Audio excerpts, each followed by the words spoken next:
Bismillahirrahmanirrahim. Assalamualaikum warahmatullahi wabarakatuh. Alhamdulillahirrabbilalamin. Wassalatu wassalamu ala asyrafil anbiya'i wal mursalin wa ala alihi wa sahbihi ajma'in. Alhamdulillah, alhamdulillah kita dapat bersama di dalam program yang julung-julung kali diadakan, program Ceria Al-Quran yang merupakan program yang dianjurkan bersama oleh Akademi Dr. Har dan juga Wanita Berdaya Selangor dengan rakan sinergi Yayasan Warisan Ummah Ikhlas dan juga rakan media Sinar Islam Plus. Ya. Jadi alhamdulillah mungkin kita berada di dalam satu program yang diharapkan akan sebagaimana namanya, iaitu untuk mencelikkan kita dan memahami isi kandungan ajaran Al-Quranul Karim. Di dalam program ini ada terdapat beberapa siri dan setiap siri itu akan didasarkan kepada satu ayat yang dipilih. Ya. Jadi untuk siri kali ini adalah sesi pertama bagi siri yang pertama ini. Saya nak persilakan bacaan surah An-Nisa, iaitu surah yang keempat dalam Al-Quran Karim, ayat yang ke-34. Silakan. Bismillahirrahmanirrahim. الرجال قوامون على النساء بما فضل الله بعضهم على بعض وبما أنفقوا من أموالهم فالصالحات قانتات حافظات للغيب بما حفظ الله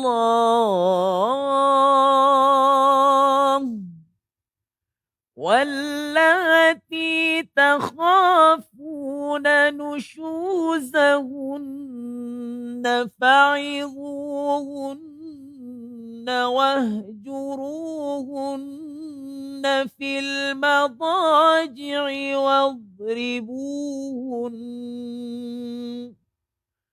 فإن أطعنكم فلا تبغوا عليهن سبيلا إن الله كان عليا كبيرا صدق الله العظيم. Maha benar Allah dalam segala firman-Nya. Begitulah tadi lantunan bacaan ayat ke-34 surah An-Nisa. Mungkin saya bacakan juga dia punya makna. Tadi dah ada makna di bawah tu, boleh kita baca. Tetapi mafhum ayat tersebut adalah lelaki itu pelindung kepada wanita kerana Allah melebihkan sebahagian mereka di atas sebahagian yang lain dan kerana mereka telah memberikan nafkah dan hartanya. Maka wanita yang salihah itu adalah mereka yang taat dan menjaga diri ketika suaminya tiada kerana Allah telah menjaga mereka. Para wanita yang kamu khawatirkan nusyusnya, hendaklah kamu memberikan nasihat kepada mereka dan tinggalkanlah mereka di tempat tidur dan kalau perlu, pukullah dia. Tetapi jika mereka mentaatimu, maka janganlah kamu mencari-cari alasan untuk menyusahkannya. Sesungguhnya Allah itu maha tinggi lagi maha besar. Begitulah indahnya terjemahan ataupun mafhum daripada ayat tersebut. Namun mungkin ada yang tertanya kenapa ayat ini yang kita jadikan sebagai pilihan untuk siri pertama ini. Kita tahu bahawa ayat ini menyentuh tentang hubungan antara lelaki wanita, tentang keadaan apabila berlakunya konflik. Kita ni suami isteri kalau tak ada konflik tak apa. Bila ada konflik tu bagaimana nak menyelesaikannya. Dan dalam ayat ini ada tiga konsep yang perlu kita fahami. Satu iaitu qawama. Apakah dia bila dikatakan ar-rijal qawamun ala nisa itu konsep qawama. Di situ juga ada konteks nusyus. Wanita yang kamu khawatiri nusyusnya. Dan yang ketiga adalah perkataan wadribuhunna. Dan pukullah dia, pukullah mereka itu. Jadi kalau ikut pengalaman Dr. Har sebagai aktivis masyarakat ini, ayat ini begitu perlu untuk kita bincangkan dan kita berikan penjelasan supaya kita dapat memahami betul-betul apakah sebenarnya ajaran yang hendak dibawakan oleh Al-Quranul Karim melalui penurunan ayat ini. Dan alhamdulillah ya, saya sangat bertuah ya dan berbesar hati untuk mengalu-alukan dua ya ahli panel yang hebat ya. Bersama saya adalah Ustazah Fatimah Syarha binti Muhammad Nordin yang merupakan pengasas kepada Sebarkan Bahagia. Itu tajuk orang kata institusi dia tu pun kita dah tahu ya. Dan juga Al-Fadil Ustaz Syahri Abdul Rahman ya, tak lain tak bukan ya, merupakan CEO kepada Ibrah Paradigm. Dan juga kita tahu bagaimana kedua asatizah ini ya, telah berusaha sedaya yang termampu untuk membawakan Al-Quran itu dekat dengan kita. Jadi pada saya ya, mereka adalah pilihan ahli panel yang sangat sesuai untuk membincangkan tentang konteks ayat ini. Ya, dan mudah-mudahan usaha kita ini di peringkat awal ni, mari kita sama niatkan, mudah-mudahan di akhirnya nanti kita menjadi ya, insan yang lebih ya, memahami dan lebih celik dengan Al-Quran itu dan akhirnya dapat ya, melayari kehidupan kita ya, bersama isteri, suami dan ahli keluarga dengan jayanya insya-Allah. Jadi ya, tadi kita berbincang juga ya, bahawa ayat ni selalu dijadikan macam tiket lah juga. Tiket untuk sama ada menjadi orang kata ayat penunduk bagi orang perempuan. Jadi kalau misalnya orang perempuan nak kata ya, orang kata bila dia nak ada dalam konflik lah ni, suami akan kata ar-rijal qawwamun 'alan nisa begitu ya. Tapi bagi Dr. Har yang ya, di bahagian orang kata aktivis ni selalunya, inilah juga ayat-ayat yang sering dikatakan membuktikan bahawa ya wanita Islam itu membenarkan penindasan wanita. Ya, jadi kita ni pula rasa itu satu yang harus kita jelaskan supaya tidaklah ya fitnah terhadap agama kita yang mulia ini ya akan berterusan ya. Dan itu bukan apa, kerana kefahaman kita sendiri umat Islam adalah salah dan silap. Jadi saya nak buka gelanggang ni ya, nak meminta Al-Fadil Ustaz Syahri ya untuk memberikan sedikitlah tentang asbabun nuzul ayat ya, dan juga dari sudut intipati pengajaran yang nak disampaikan ayat ini. Silakan. Assalamualaikum. Assalamualaikum warahmatullahi wabarakatuh. Alhamdulillahirabbil alamin wassalatu wassalamu ala Rasulillah wa ala alihi wa sahbihi wa barik wa sallim. Subhanaka la ilma lana illa ma 'allamtana innaka antal alimul hakim wa la haula wa la quwwata illa billahil aliyil azim. Terima kasih saya ucapkan pada Profesor Datuk Dr. Harlina Siraj selaku moderator dan sebenarnya guru kepada kita pada hari ini.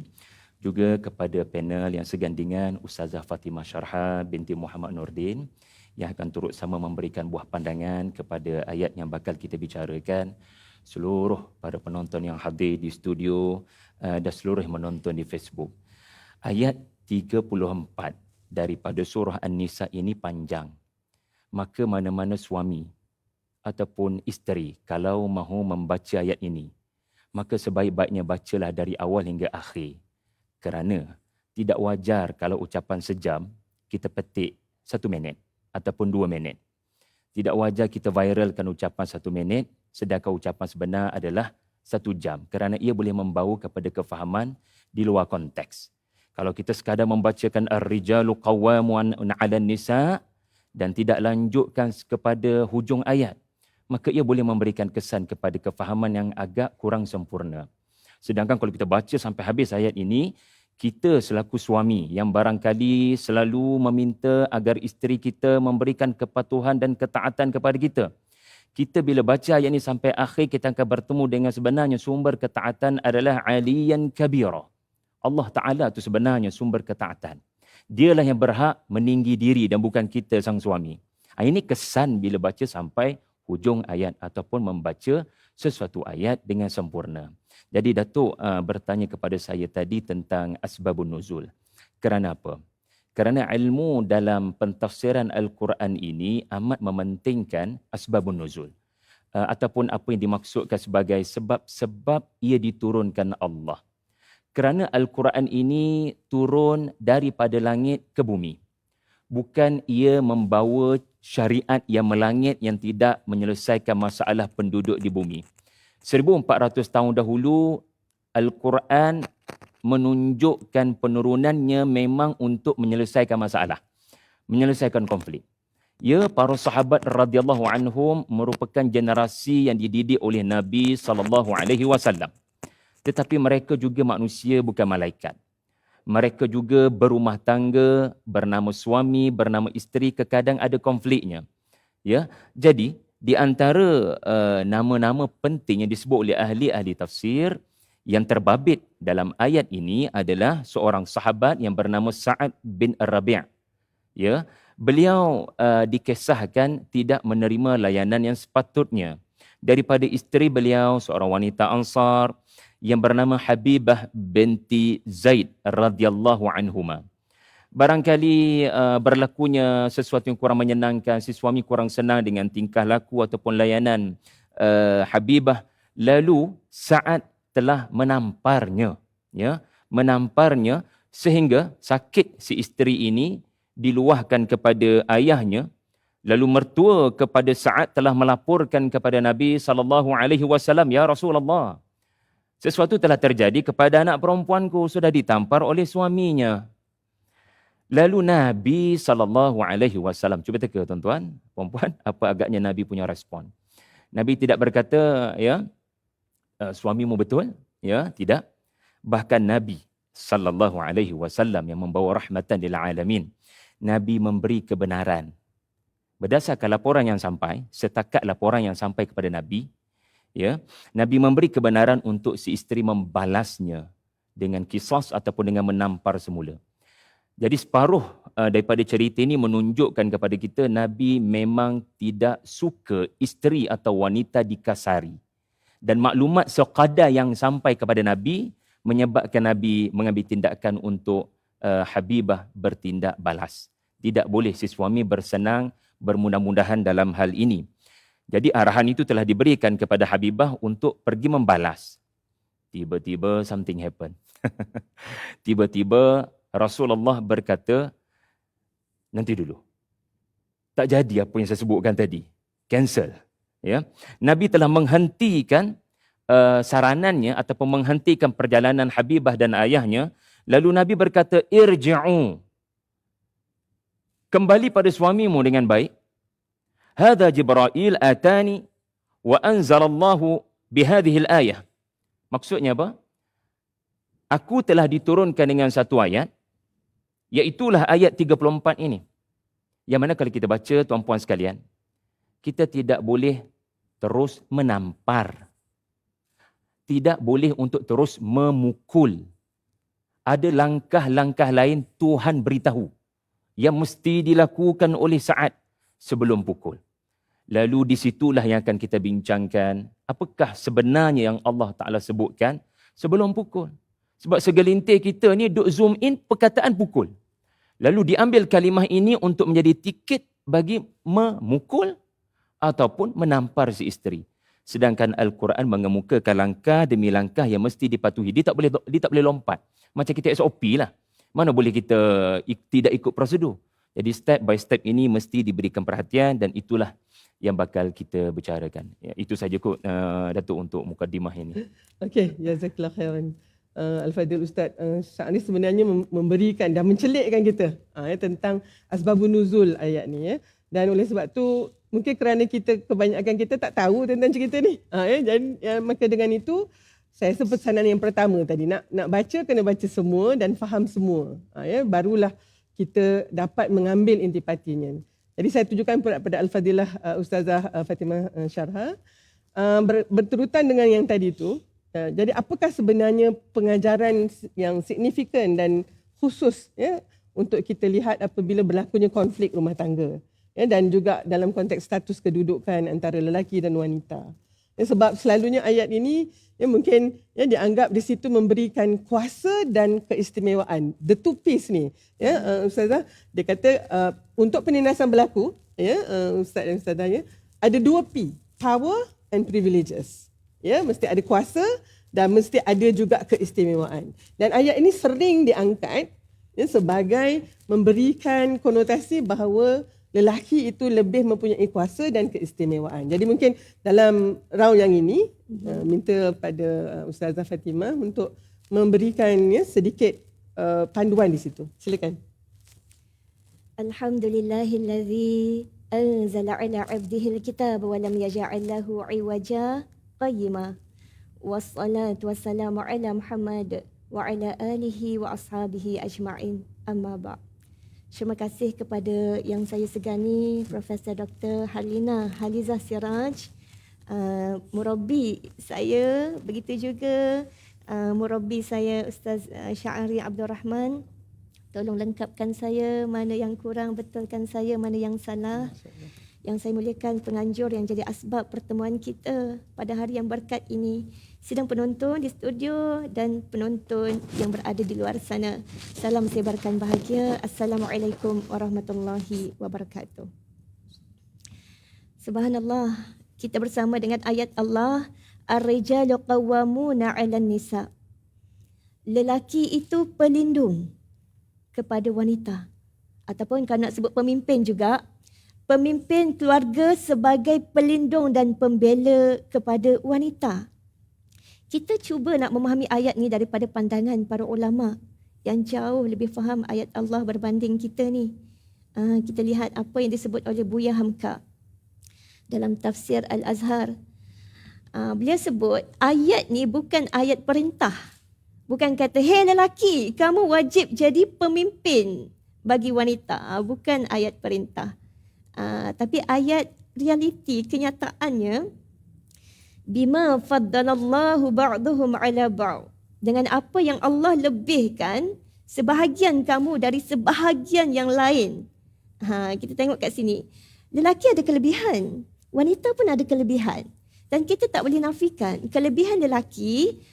Contoh kalau perompak masuk dalam rumah kita, biasanya kaum ayah yang duduk di barisan depan ni, kalau ada anak lelaki dia panggil, "Jom, sama dengan ayah kita lawan." Untuk mak, untuk anak, sorok-sorok sembunyi. Dia nak lindung, dia nak jaga. Dan kalau kita tengok dalam keluarga, itik ke, ayam ke, monyet ke, semua itu, yang jantan tu dia akan lindung, dia akan jaga. Itu sifat dia. Dan itu memang kelebihan yang kita tak boleh nafikan. Dan wanita pun ada kelebihan. Ketenteraman keibuannya, kasih sayangnya. Masya Allah. Jadi cantik sungguh ayat ni. Ya, dia tak sebut direct sebab Allah lebihkan laki banding perempuan. Tapi ba'dahum ala ba'd. Maknanya kata sebahagian kamu ada laki lebih, ada tempat perempuan lebih. Dan bila sebut ba'dahum ni, kita rasa macam laki wanita ni bukan orang lain. Kita keturunan antara satu sama lain. Ya, kita hadir ni adalah jasa lelaki dan wanita. Dan kita juga cuba nak faham ayat ni daripada surah Al-Baqarah ayat 228 yang mentafsirkan lagi dengan lebih jelas, ya. A'udzubillahi minasyaitonirrajim. Walahunna mithlu alladhi 'alaihin. Hak ke atas wanita, walahunna, hak ke atas wanita seperti mana alaihin ni kewajipan ke atasnya. Bila sebut ala, alaihin kewajipan. Ya, alaihinna bil ma'ruf. Walil rijali alaihinna darajah. Dan ke atas lelaki, alaihinna, ke atas, bagi lelaki, ke atas wanita itu, ada satu tingkat kelebihan. Apa makna tingkat kelebihan ni? Ya, para ulama huraikan. Kata Al-Qurtubi, dia bawakan pendapat Ibn Abbas, dia kata dianjurkan bagi lelaki bergaul baik, bersikap lapang dada dalam soal harta dan akhlak. Sebaik-baiknya suami tu bebani tugas-tugas tu pada diri sendiri. Jangan buat berat kepada orang perempuan. Kata Syekh Muhammad Abduh, dia kata maksudnya bagi wanita ada satu kewajipan. Tapi bagi lelaki ada 1, 2, 3. Sebab walil rijali alaihinna darajah. Orang kata lebih lagi kewajipan ke atas lelaki tu. Dan kita tengok kan kewajipan jihad. Wanita tak diwajibkan jihad. Tapi lelaki diwajibkan jihad. Beban ekonomi banyak dibebankan pada lelaki. Dia cari mahar, ya, dia yang diwajibkan nafkah. Dan ini yang Allah sebut dalam ayat tadi juga, ya. Wa bima anfaqu min amwalihim. Poin penting kat sini.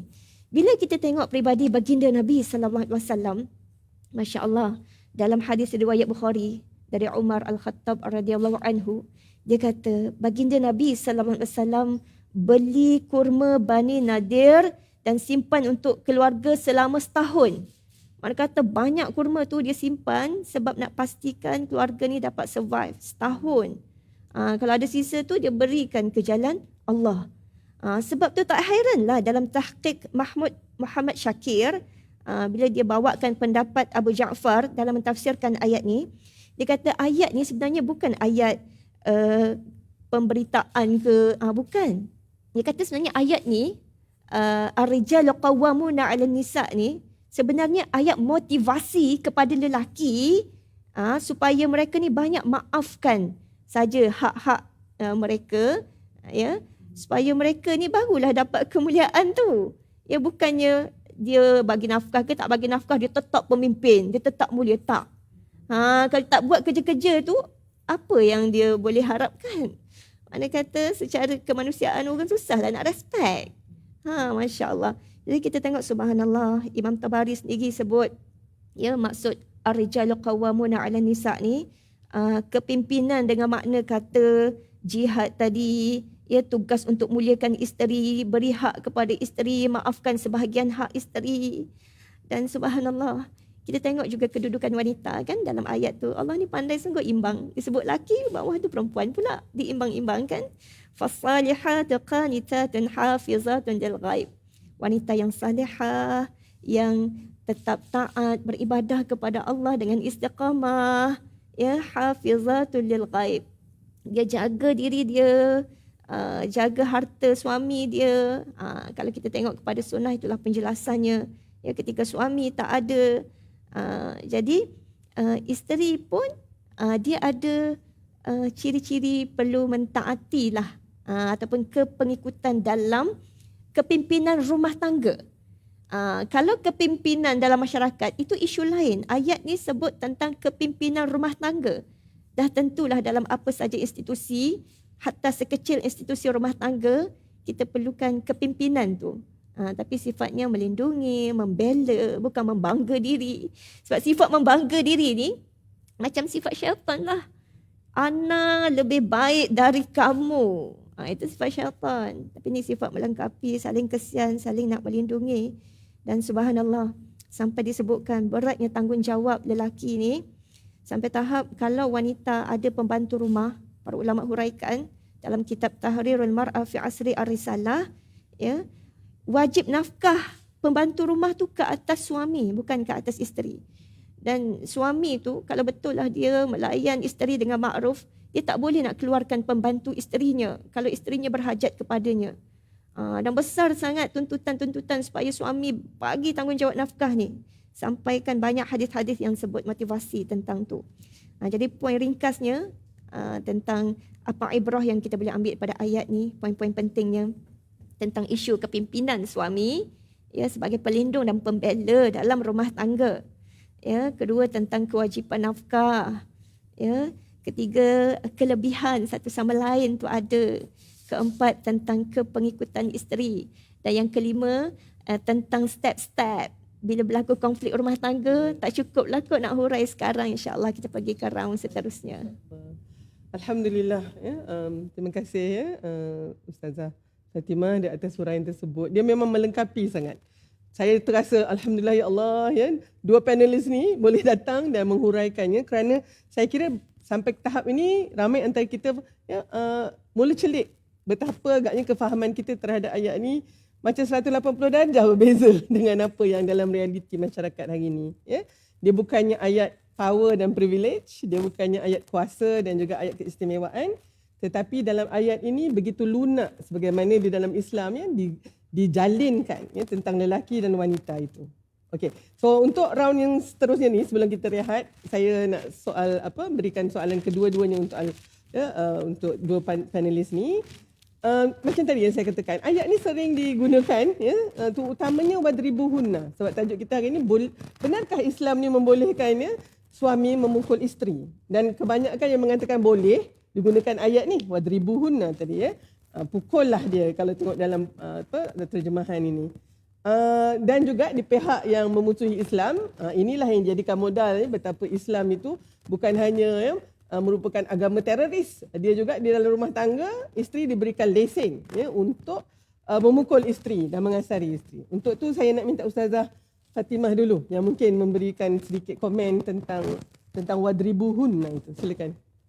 Okey, wadribuhun.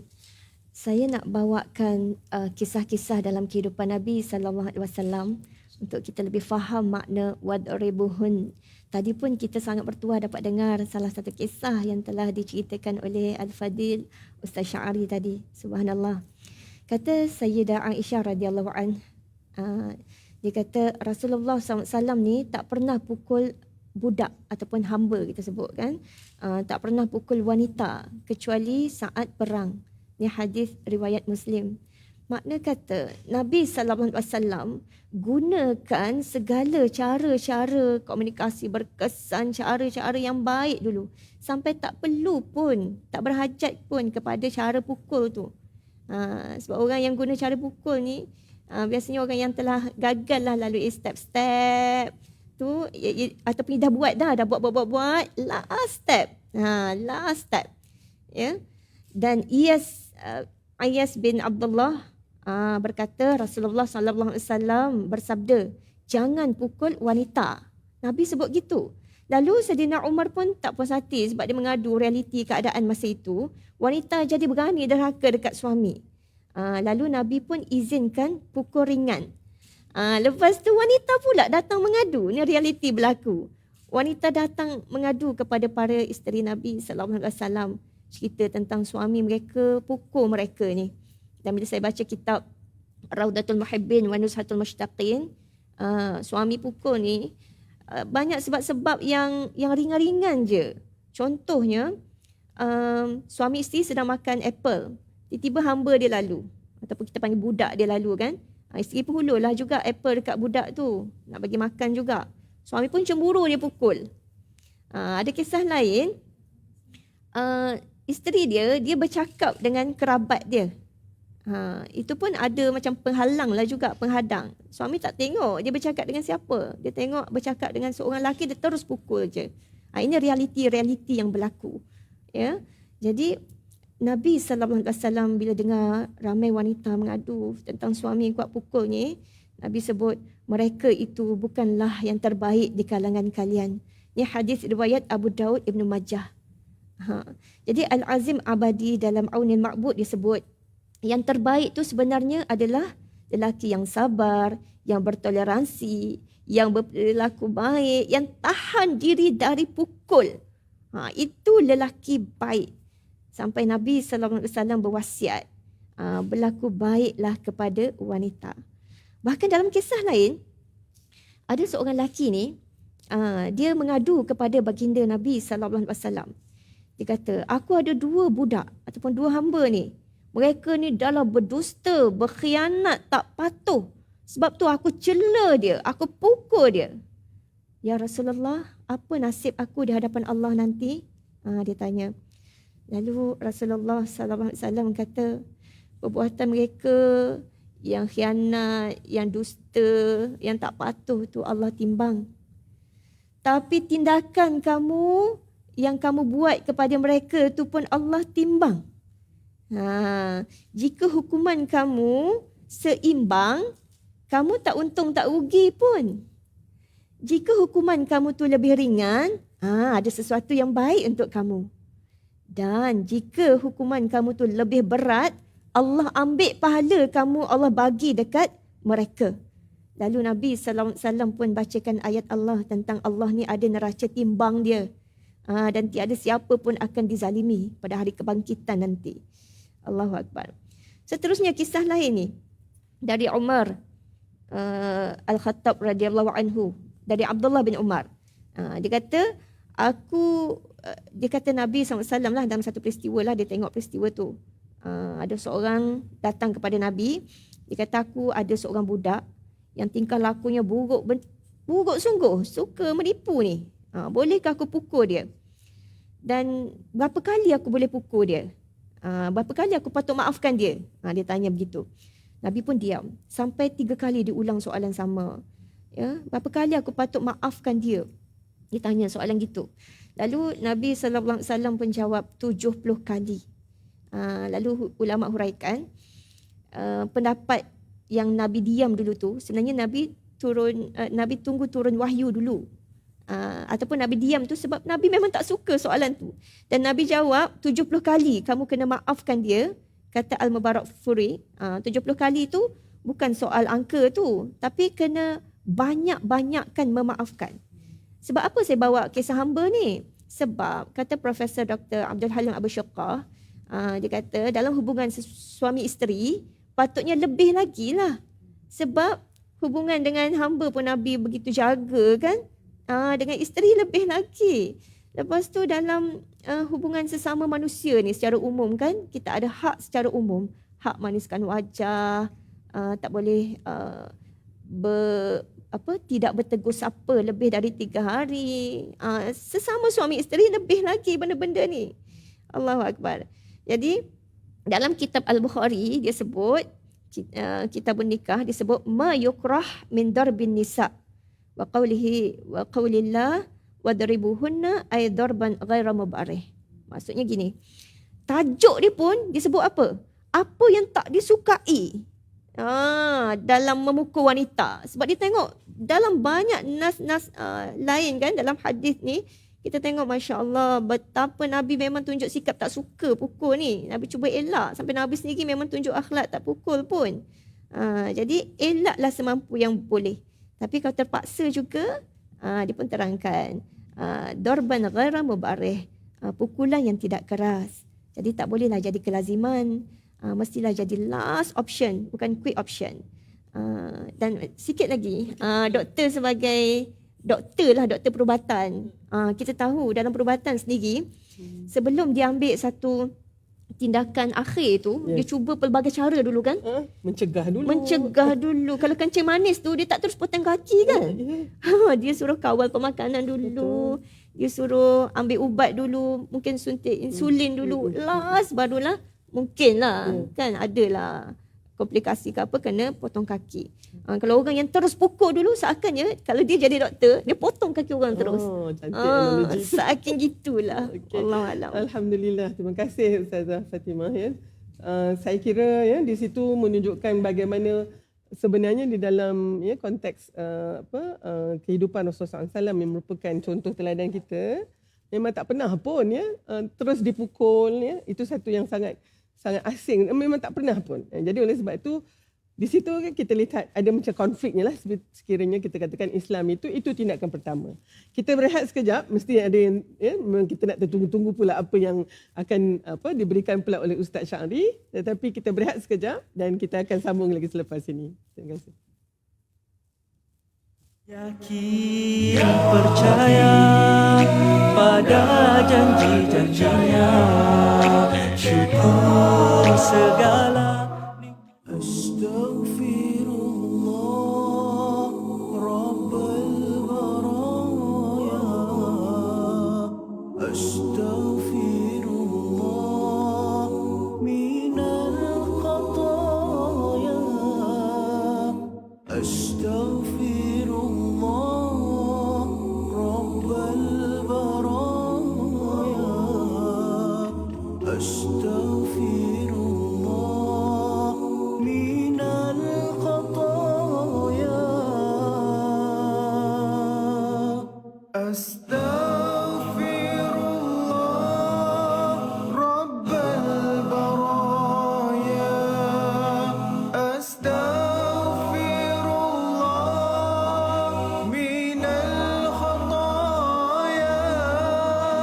astaghfirullah Rabbal baraya, astaghfirullah minal khataya, astaghfirullah Rabbal baraya, astaghfirullah minal khataya, astaghfirullah Rabbal baraya, astaghfirullah minal khataya, astaghfirullah Rabbal baraya, astaghfirullah minal khataya.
أستغفر الله رب البرايا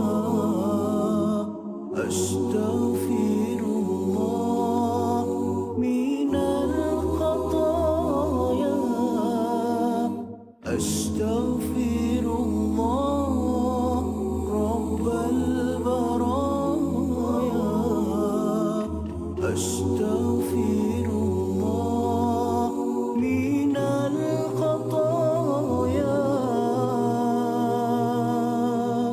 أستغفر الله رب البرايا أستغفر الله من الخطايا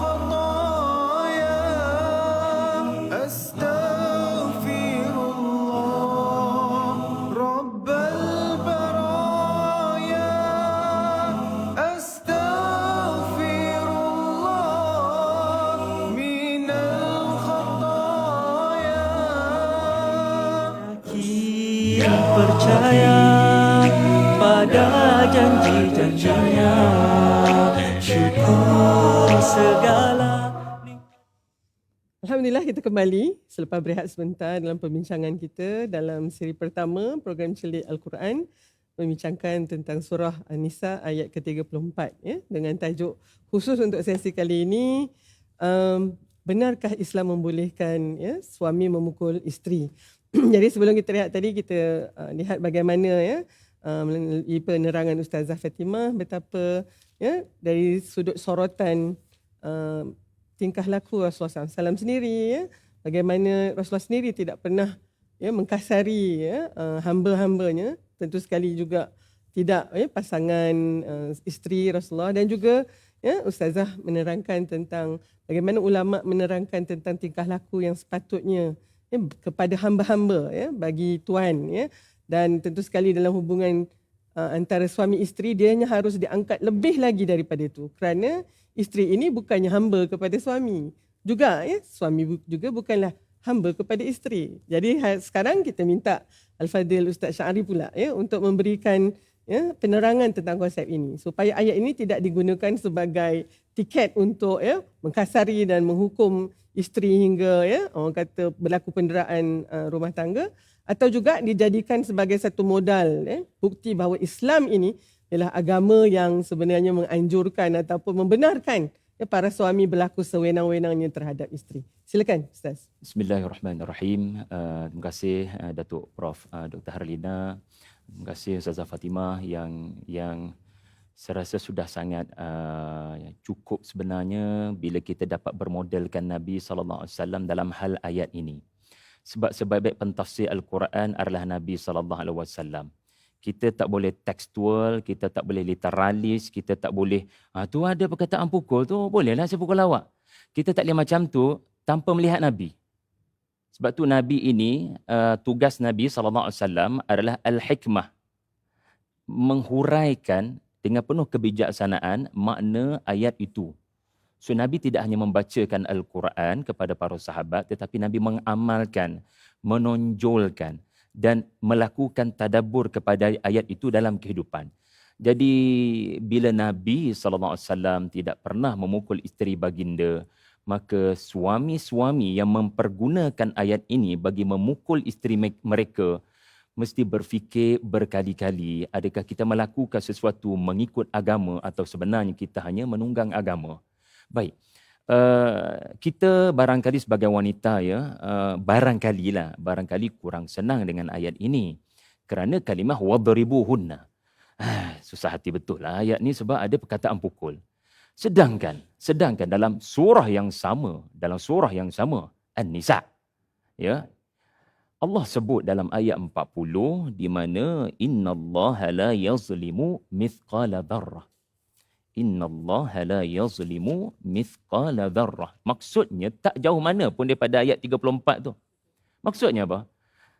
Kita ni bila tengok ayat Allah, jangan tengok dengan persepsi orang. Kita ini bila nak cuba faham ayat Allah, jangan hanya baca terjemahan, itu satu hal. Dan jangan melihat ayat itu dengan persepsi yang dah diberikan oleh orang lain.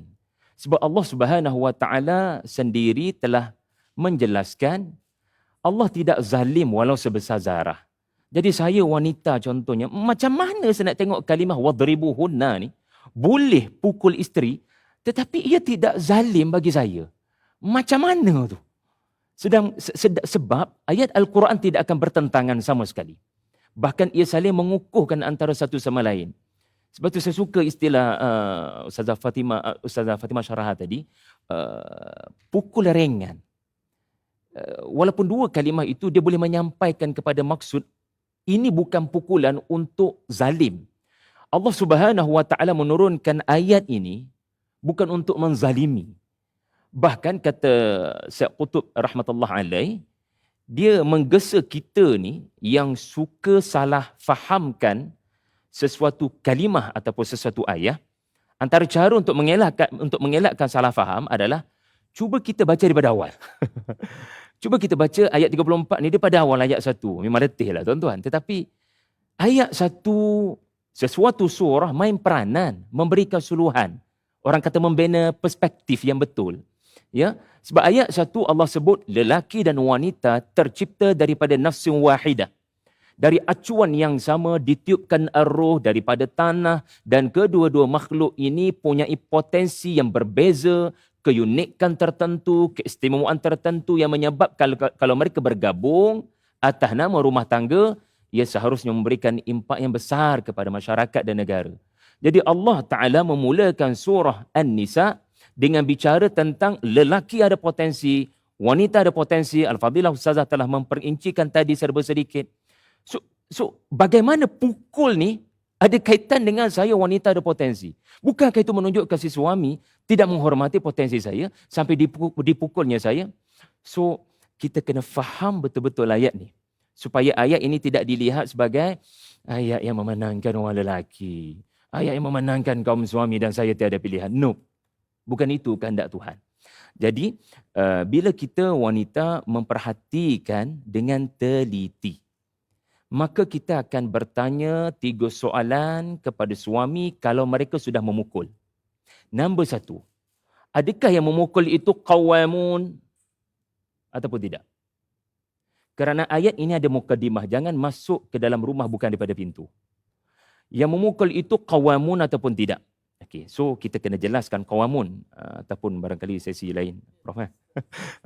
Saya difahamkan ada sesi lain untuk kita memperjelas maksud qawamun. Tetapi dalam bahasa mudahnya, qawamun adalah sirah mubalaghah kepada qaim yang bermaksud berdiri untuk memantau, berdiri untuk melihat, berdiri untuk mentadbir urusan kalau ada bahaya nak datang.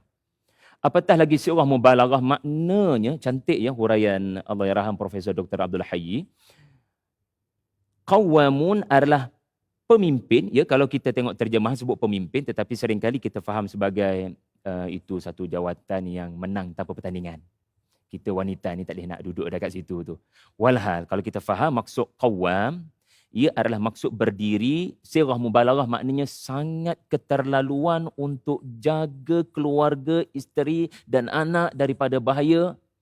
Is that you, qawamun? Wahai orang yang memukul isteri. Adakah kamu benar-benar telah bertanggungjawab dengan keselamatan, safety dari aspek fizikal dan psikologi? 1, qawamun ataupun tidak?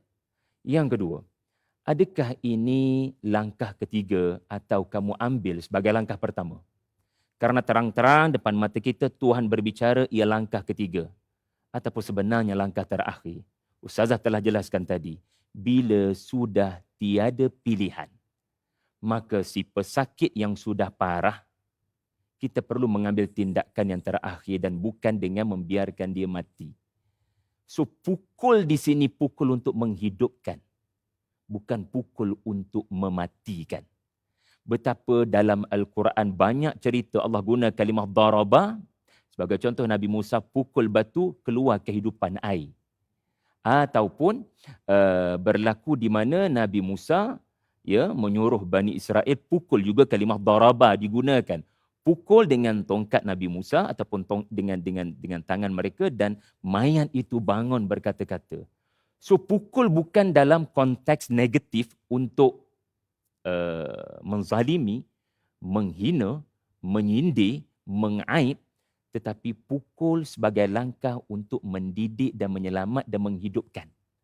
Dan bukan sebaliknya. Seumpama Nabi memerintahkan agar anak 10 tahun dirotan kerana sudah sengaja meninggalkan solat. Kerana itu tindakan seorang pendidik. Saya menegur kerana mahu didik dan mahu melihat kamu melakukan perubahan. Dan bukan sebaliknya untuk menunjukkan saya lebih baik daripada kamu, kamu sedang mengecewakan saya sebagai seorang yang lebih tinggi daripada kamu, tidak. So nombor 2, tolong dahulukan terlebih dahulu mau'izah. Fa'idhuhunna. Beri mau'izah. Orang yang faham kalimah wa'adha, ia akan memahami bahawasanya peringatan itu diberi sampai berkesan dalam hati. Maksudnya, jangan pukul lagi. Orang yang benar-benar qawamun, pukul ni tak terlintas dalam kepala dia. Dia akan cuba sedaya upaya untuk melakukan mau'izah. Mau'izah ni tuan-tuan, peringatan dengan bahasa lembut hingga menyentuh kalbu dan hati si isteri. Itu nombor 1. Dan seandainya barangkali wanita isteri itu memang seorang yang barangkali bangga dengan harta, bangga dengan follower sampai suami punya peringatan pun tidak diendahkan, maka beralihlah pada yang kedua. Di mana bukan perkataan dah kali ini, tetapi tindakan meninggalkannya daripada tempat tidurnya. Kita tidak tidur bersama. Kerana tempat tidur seorang isteri itulah tempat dia menunjukkan dia punya kekuatan, dia punya daya penariknya. Tiba-tiba si suami tidak berminat dengannya pada hari itu. Si suami seolah-olah menjatuhkan egonya sehingga si isteri pasti tertanya-tanya, apa salah saya? Apa salah saya? Kenapa cik abang buat macam ni? So, inner voice tu penting. Dia bertanya, apa salah saya? Sebab peringatan secara mau'izah tidak berkesan. Lalu hijrah, wahjuruhunna fil madaji'. Tinggalkan isteri di dalam bilik itu. Bukan tinggalkan isteri di atas katil dan kau pergi tidur bilik anak. Anak akan mula bertanya, papa kenapa? Ataupun tinggal tidur dengan bilik kita punya ayah mak kita. Dia hanya memburukkan keadaan. Ya, tinggalkan isteri tapi bukan tinggalkan isteri itu dalam keadaan memburukkan keadaan sampai orang mula bercakap-cakap something tak elok berlaku. Wahjuruhanna fil madaji'. Dia ranjang di tempat tidur, di bilik tidur itu, bukan di tempat lain. Supaya anak tak nampak benda ni. Supaya orang lain tak nampak benda ni dan dia tidak jadi isu yang tersebar dan buruk di hadapan mata anak khususnya. Dan akhir sekali tuan-tuan, barulah kalau itu tidak berjaya, maka Allah berikan pukul sebagai cara yang ketiga dan terakhir, dan Nabi SAW melarang pukul di wajah. Dan Nabi juga melarang pukul untuk tujuan pukul dalam bentuk sebat. Jadi bila kita perhatikan dengan teliti, maka kita sangat berhati-hati daripada menggunakan kaedah pukul kepada isteri yang kelihatan ada tanda-tanda kederhakaan. Wallahualam, Datuk. Alhamdulillah. Ya, saya sepanjang mendengar penjelasan daripada Al-Fadhil Ustaz Syahri dan Al-Fadhilah Ustazah Fatimah, saya rasa masya-Allah, saya berdoa sangat orang yang memang sepatutnya ya mengambil ibrah dari kata penerangan ini akan akhirnya betul-betul jelas tentang bagaimana ayat ini adalah satu ayat motivasi, satu ayat yang menghidupkan ya suasana rumah tangga kita. Dan bagaimana yang Al-Fadhil Ustaz Syahri katakan tadi, maknanya kalau nak orang kata diasingkan tempat tidur, itu bukan makna kita tidur kat tempat lain, ya, mana kat bilik lain, ya. Jadi begitu lunaknya ya Islam ini memberikan panduan SOP tadi tu. Dan tentu sekali yang saya tadi kata 3 Ustaz. Ustaz kata satu, adakah yang tu memang qawamun, ya. Keduanya, adakah ini langkah yang terakhir sebenarnya, last resort. Yang ketiga apa Ustaz? Saya mungkin tak dapat tadi. Okay. Kita pukul betul-betul atas niat mendidik. Ya, kurang macam tu lah. InsyaAllah kan. Saya sebenarnya bila jadi moderator ni, saya yang lebih belajar daripada ya ahli panel yang sedang memberikan input ni. Jadi mungkin ya ini dah sampai kepada peringkat kita rumuskan, tapi saya rasa dalam rumusan ni saya mohon ya, saya minta Ustaz Syahri dulu untuk bagaimana cara terbaik untuk mendidik masyarakat kita yang sudah ada pandangan ini. Bagi lelaki, dia merasakan ayat ni ayat kuasa dan keistimewaan hingga membolehkan dia berlaku apa saja. Bagi wanita pula, ayat ini dah kita dah rasakan itulah dia nasib wanita. Yang saya dah nak buat macam mana. Dalam Quran pun sedikit dah kena ni. Siapa yang cakap macam tu? Ni ada dalam kursus-kursus perkahwinan kita, anak-anak kita belum kahwin lagi, dia dah ajar dah boleh ya wadribuhunna tu dulu. Kan? Jadi macam manalah cara terbaik ya agaknya untuk Ustaz Syahri, kita nak katakan rijal ni dulu. Macam mana nak menjadikan rijal itu betul-betul rijal yang memegang tanggungjawab qawama tadi tu ya. Dan untuk Ustazah Fatimah, saya mungkin nak minta nasihat kepada wanita pula serta tahu bahawa ayat ini adalah ayat yang membela kita sebenarnya. Apakah agaknya tindakan kita? Kita pergi pada Ustaz Syahri dulu, silakan. Kerana soalan ni bersifat rumusan, jadi saya sebut semula beberapa kaedah ya, khususnya kita awam bila baca Al-Quran dan terjemahan ada tulis pukul. Ingat ya, nombor satu, rujuklah ahli-ahli tafsir yang beramanah dengan ilmu tafsir. Sebab kita akan mudah diperdaya oleh faham-faham daripada barat barangkali, ataupun netizen yang barangkali beranggapan agama ini begitu dan begini, sedangkan agama yang sebenar adalah berdasarkan apa yang disebut oleh Al-Quran. Saya sangat menyarankan kita contoh ya, Ar-Rijal. Ar-Rijal ini kita tengok terjemahan lelaki ya, lelaki kan. Lalu kelihatannya fokusnya jantina lelaki, qawwamuna 'alan nisa, mengatasi jantina ke atas perempuan. Walhal kalaulah yang nak ditekankan adalah jantina, maka Al-Quran menggunakan adzakaru, dan wanita itu kalau nak ditekankan jantina al-untha. Namun Al-Quran menggunakan kalimah ar-rijal ataupun rajulun, ada konteksnya. Jadi bila Allah sebut ar-rijal, dia bukan hanya jantina. Dia soal adanya quwwah, adanya kualiti tertentu. Ya, sebagai contoh, dalam surah Yasin kita baca selalu kan, waja'a min aqsal madinati rajulun. Allah tak sebut nama, tetapi Allah sebut seorang lelaki, dan sudah pasti bukan Allah nak zoom pada hanya cerita jantina, bukan. Tetapi dia cuba nak selamatkan 3 orang Rasul. So, perkataan rijal ini adalah perkataan yang menonjolkan kualiti. Ya, rajul itu pastinya zakaru, tetapi tidak semestinya az-zakaru itu adalah rajul. Maka seorang suami, ya, apabila membaca ayat ini, dia mesti bertanya banyak soalan. Adakah saya benar-benar beramanah dengan nafkah yang saya perlu berikan? Adakah saya benar-benar beramanah untuk memberikan keselamatan kepada ahli keluarga ini? Adakah saya benar-benar sudah menjalankan tanggungjawab sebagai seorang suami? Begitu. Jadi itulah antara yang boleh saya sebutkanlah di bahagian rumus saya ringkas ini. Terima kasih, Datuk. Saya sebenarnya kalau boleh nak bagi sebanyak-banyak masa kepada Ustaz ya, untuk memberikan rumusan tersebut. Ya. Tapi itu satu konteks yang sangat perlu kita fahami tentang rijal dan nisa, dzakara wa untha itu. Kalau kita tengok dalam surah Al-Lail kan, wa ma khalaqa dzakara wal untha inna sa'ikum lasyatta. Jadi tetapi kan Ustaz ada kadang-kadang bila sebut macam tu, kata inilah dia ya, dalam Quran sendiri ada konsep gender. Gender pun yang kita faham memanglah bila bercakap tentang kualiti kepimpinan ya, dia tu adalah konteks, bukan jantina semata-mata. Ya, jadi tapi dengan penjelasan ini saya suka bila ya Ustaz Syahri nyatakan bahawa adakah aku ini rijal sebagaimana yang nak dikendaki oleh Al-Quranul Karim. Dan dalam ayat ini juga tadi Ustazah Fatimah Syarah dia menyebutkan tentang kepimpinan keluarga. Ya, dan tapi kepimpinan keluarga inilah sebenarnya kan Ustaz Fatimah merupakan asas kepada kepimpinan keluarga yang lebih besar. Sekarang ni kita ada konteks keluarga Malaysia begitu kan. Jadi saya nak minta Ustazah merumuskan bagaimana ayat ini menjadi motivasi ya bagi wanita untuk terlibat sama dalam kepimpinan keluarga ini. Sebab kesian orang lelaki kalau semuanya kat dia saja. Ya, dan saya selalu ya mungkin ni nak minta nasihat daripada Ustazah Fatimah. Saya selalu melihatkan bahawa kepimpinan keluarga itu adalah kepimpinan kolektif. Dan bila kepimpinan kolektif ini, makanya yang paling kena ada di depan mestilah ketika itu dalam satu-satu keadaan dan projek contohnya lah ya, mestilah yang paling banyak ilmunya dan yang paling banyak pengalaman dan mempunyai strategi untuk memimpin dengan lebih baik. Dan katalah ya, ni bagi contoh, katalah antara dua orang suami isteri ni, ibu ni, isteri ni yang lebih cekap membawa kereta. Ada kan Ustaz? Ya. Jangan nafikan ya. Mungkin suami ni kurang banyak sikit lah ya, pengalaman dia, tapi yang isteri dan ibu ni lebih. Jadi kalau katalah kita nak pergi tempat tu supaya tidak sesat, biarlah ibu yang bawa kereta.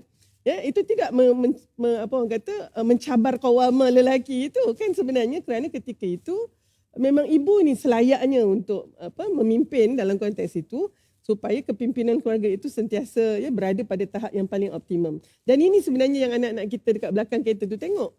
Antara Umi dengan ayah dia ni ya, dia sentiasa ada ta'awun di situ. Dan akhirnya daripada sesat barat 2 jam nak sampai ke situ, sebab Umi yang bawa kereta, dalam setengah jam dah sampai. Jadi anak-anak yang berada di belakang itu melihat ini sebagai satu konsep kepimpinan keluarga. Tapi dengan itu wanita tu mesti rasa ya dia mempunyai sumbangan kepada keluarganya. Jadi bagaimana agaknya Ustazah nak merumuskan bahawa ayat ini ayat motivasi untuk wanita ya mengambil tempatnya di dalam kepimpinan keluarga itu. Silakan. Subhanallah, saya sangat suka dengan perkataan ta'awun yang Dr. Har sebutkan tadi. Sebab kalau kita tengok secara umum, ya bila diberikan amanah kepimpinan dalam arti kata sebagai pelindung dan pembela keluarga kepada lelaki, tapi dalam nak melaksanakan amanah kepimpinan keluarga itu, dia perlu ada ta'awun. Sebab tu dalam sirah kita tengok banyak contoh-contoh yang isteri bertindak sebagai kepengikutan yang berkesan tu untuk membantu dalam banyak urusan. Contoh, ada satu isu ya yang dibangkitkan dalam keluarga, nak pergi tanya Nabi pun suami tak berani nak pergi tanya. Jadi isteri yang lebih berani, so isteri yang diberi amanah untuk pergi tanya Nabi pun ada. Jadi dia telah membantu kepimpinan kat situ. Dalam bab nafkah pun kita tengok, contohnya Ibnu Mas'ud. Dia tak mampu sangat bab nafkah ni. Dia pun ada anak yatim. Isteri dia ta'awun, dia bantu. Bahkan pahala beri sedekah kepada suami, dahlah dapat pahala menyambung kekerabatan tu. Dapat pahala sedekah lagi. Subhanallah. Sama juga dalam urusan isteri secara umumnya, urusan mendidik anak, dia lebih kena dengan fitrah isteri secara umumnya. Ya. Namun Nabi SAW tunjuk contoh, baginda sangat-sangatlah juga bertanggungjawab dalam pendidikan anak ni. Baginda kata anak kan pun ada hak. Baginda bukan didik anak baginda je. Anak tiri, anak jiran, anak masyarakat, anak sahabat. Ya, baginda sangat menunjukkan contoh pendidik yang sangat membantu dalam urusan tu. Jadi ta'awun itu Masya Allah menyebabkan kita jadi insan yang bukan saja nak menerima sahaja, tapi kita pun ada semangat memberi yang kuat. Dan kita nak yakin sangat-sangat Islam ni agama yang sangat rahmah. Allah Maha Adil, Allah tak menzalimi sesiapa. Dan Islam ni satu farmasi yang sempurna. Dalam tu ada macam-macam jenis ubat kat dalam tu. Sebab tu jangan terkejut lah tiba-tiba kita tengok ada ubat perceraian lah. Ada ubat wadribuhun tadi tu kan. Tapi sebenarnya bila disebut oleh para ulama, dia kata saranan wadribuhun ni sebenarnya kalau isteri tu dah berpendidikan tinggi, ya, isteri tu dah memang dengar cakap, patutnya tak payah guna pun saranan ni, tak layak pun nak digunakan. Sebab Islam ni ialah dia bagi saranan secara umum begitu. Sebab Islam ni agama untuk manusia yang dulu, yang sekarang, yang akan datang. Kalau kita tengok manusia dulu kan, isterinya ada di kalangan budak-budak kan. Jadi mungkin itulah ubat yang sesuai. Sebab tu Islam ni farmasinya subhanallah sangat sempurna. Ubat-ubat yang ada kat dalam tu merawat persoalan manusia dulu, kini dan akan datang. Jadi kita tetap nak pegang baik sangka kita. Islam is the best. Allah Maha Adil. Allah tak pernah zalimi sesiapa. Sayang sangat kat Islam. Alhamdulillah, alhamdulillah ya, kita dapat, orang kata kalau kapal terbang tadi dia landing cantik lah. Dan mudah-mudahan bagi siapa yang mengikuti perbincangan ini mungkin sekarang ya, kata di Alam Maya dan juga ya di studio ini, tolonglah sebar-sebarkan ya kepada kita tahulah bagaimana ilmu ini akan dapat mencelikkan ramai daripada kita, dan teknologi yang ada ni selagi mana ada dekat Facebook tu, maka dia bolehlah kita manfaatkan bersama ya. Jadi tolong ya sebarkan ya, share seramai yang mungkin Kalau macam TikTok tu kemarin lagi lah ramai yang share kan. Takkanlah input yang sebegini bagus hari ni dianya hanya kita share sesama apa orang kata kelompok kita yang kecil saja. Dan insya-Allah sebenarnya jangan lupa kita ada lagi sesi-sesi yang lain. Dalam ayat yang sama ini, sesi akan datang insya-Allah 2 bulan lagi. Kita mungkin tak dapat nak buat tiap-tiap bulan atau tiap-tiap minggu tapi dalam 2 bulan lagi insya-Allah kita akan bertemu lagi dalam sesi yang kedua untuk membincangkan tentang konsep qawamah itu, menguasai atau melindungi. Kita bawakan lagi panelis untuk membincangkan tentang itu. Dan untuk sesi yang ketiga iaitu pada bulan September, yang ini bulan Mei, bulan Julai nanti konsep qawamah. Bulan September insya-Allah kita akan lihat pula dalam konteks nusyuz itu. Adakah nusyuz itu hanya untuk orang wanita saja? Kerana di dalam surah yang sama, ayat 128 adalah lelaki yang kamu khawatiri nusyuznya. Tapi dalam masyarakat kita kalau nusyuz tu orang perempuan sajalah. Jadi inilah dia objektif khusus tentang program Celik Al-Quran ini. Dan kalau tengok rakan penganjur saya adalah wanita berdaya Selangor Sdn Bhd. Ini adalah satu entiti yang diwujudkan khusus untuk memastikan wanita di Selangor khususnya akan diberdayakan, diperkasakan dengan ilmu. Tentu sekali dengan ilmu, dan bagi wanita Islam, kita mahu mereka mendapat sumber ilmu yang benar daripada Al-Quranul Karim dengan penjelasan-penjelasan sebegini. Mudah-mudahan kita menjadi generasi dan kelompok manusia yang celik Al-Quran. Mudah-mudahan usaha kerdil ini doakan supaya ianya dapat memberikan panduan kepada setiap keluarga yang ada untuk tidak pergi kepada sumber yang lain melainkan kepada Al-Quran dan As-Sunnah untuk menyelesaikan segala masalah kita. Segala yang baik itu memang datangnya daripada Allah Subhanahu Wa Taala, dan kalau ada kelemahan, kekurangan, kita amat mengalu-alukan sebarang maklum balas. Jadi kita akhiri dulu dengan saya mohon Al-Fadhil Ustaz Syahri untuk membacakan doa ringkas. Silakan Ustaz. Bismillahirrahmanirrahim. Alhamdulillahirabbil alamin wassalatu wassalamu ala Rasulillah wa ala alihi wa sahbihi wa barik wa sallim. Allahumma ja'al hadha jam'ana jam'an marhuma wa tafarraqna min ba'dihi tafarraqa ma'suma. Ya Allah, ya Tuhan kami, jadikanlah pertemuan ini pertemuan yang dilimpahkan kasih sayang daripada-Mu, dan jadikanlah perpisahan kami sebentar lagi perpisahan yang mengundang keampunan daripada-Mu. Allahumma hab lana min azwajina wa dhurriyyatina qurrata a'yun waj'alna lil muttaqina imama. Allahumma rabbana la tuzigh qulubana ba'da idh hadaitana wa hab lana min ladunka rahmah innaka antal wahhab. Allahumma ja'alna minal ladzina yastami'una al-qawl fayattabi'una ahsanah. اللهم اجعلنا من الذين آمنوا وعملوا الصالحات وتواصوا بالحق وتواصوا بالصبر وصلى الله على محمد وعلى آله وصحبه وبارك وسلم والحمد لله رب العالمين آمين. Alhamdulillah. Kita bertemu lagi pada sesi yang seterusnya. Wabillahi taufiq wal hidayah. Assalamualaikum warahmatullahi wabarakatuh. Astaghfirullah Rabbal أستغفر الله من الخطايا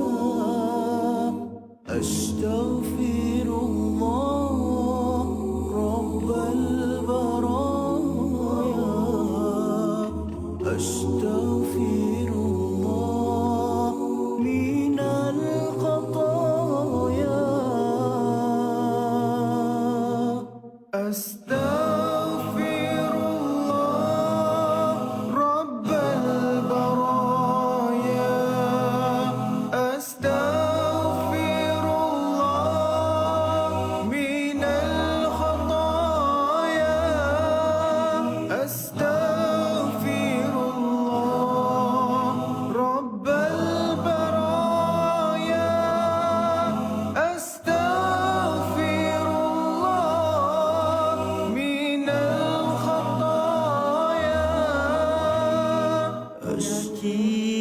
Percaya pada janji-janjinya, syukur segala